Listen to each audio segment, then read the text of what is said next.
Okay, so if you're a nurse or a healthcare pro gearing up for an interview, you know there's one question that can feel like the final boss battle. The one about the Mental Capacity Act and DOLS. It's about so much more than just what you know. And today, we are going to pull it apart so you can walk in and answer with absolute confidence. Let's get into it. At first glance, it looks pretty straightforward, right?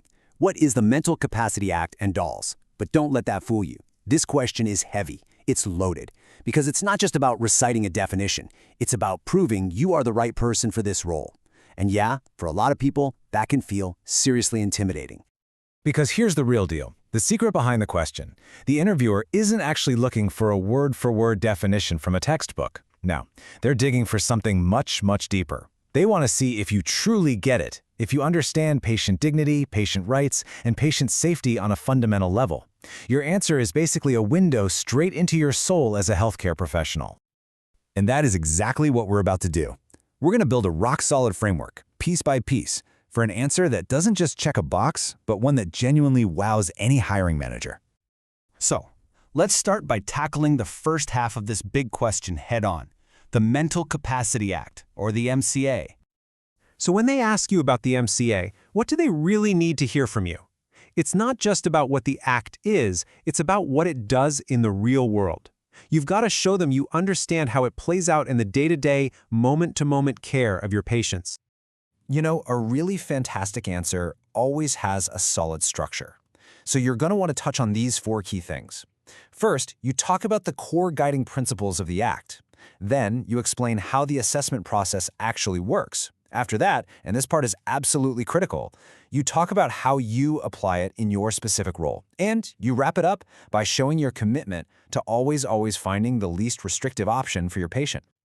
And that's the bottom line, isn't it? The goal is to prove you can take these big legal ideas off the paper and make them real. Make them work with compassion and skill, right there at the patient's bedside. It is all about practical, real-world application. All right, so we've got a solid foundation for the MCA part of the answer.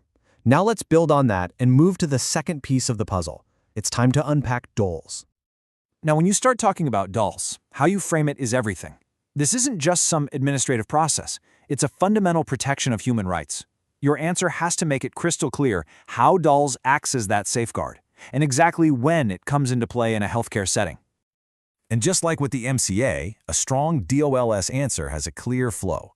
You start with its core mission as a human rights safeguard. You explain who it applies to, people in hospitals or care homes.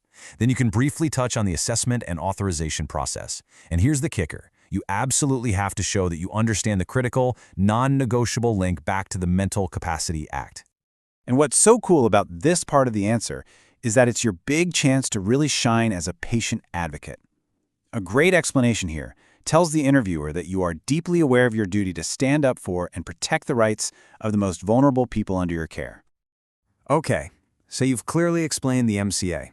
You've clearly explained DOLS, but you know what separates a good answer from a truly great one?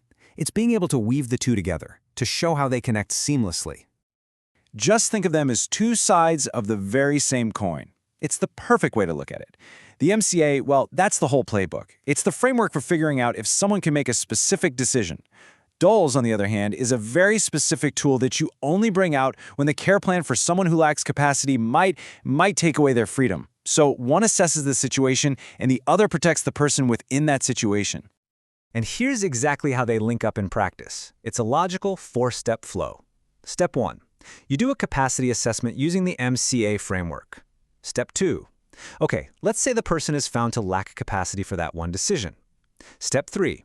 Now you have to ask, does the care we're proposing, maybe it involves locked doors or constant supervision, count as a deprivation of liberty? And if the answer is yes, then bam, Step 4 is triggered. You need a DOLS authorization to make that care legal and ethical. All right, for the grand finale, to really stick the landing on this answer, you have to bring it all home. You have to answer the question they didn't ask out loud. So what? Why does any of this really matter? Let's put ourselves in the interviewer's shoes for a second. A hiring manager isn't just listening for keywords. They're thinking something like this. This person's answer tells me everything I need to know about their real commitment to patient dignity, to autonomy, and to basic human rights. It literally tells them who you are as a professional. And make no mistake about it, of all the questions they could possibly ask you in that interview, this is your #1 shot. It is your single greatest opportunity to show them, not just tell them, that you are a deeply patient-centered professional. It's that powerful. So here's how you tie it all up with a bow. You frame your entire final answer around one powerful theme. Every single thing you've said, from the MCA principles to the DOLS safeguards, it all comes down to a dual purpose: empowering our patients whenever we can and protecting them when they need it most. So there you have it, the complete blueprint for a confident, comprehensive, and really impressive answer. The structure is all here, the key points are laid out for you, so the only question left is, how are you going to take this framework and weave in your own experience, your own passion, to make your answer truly unforgettable?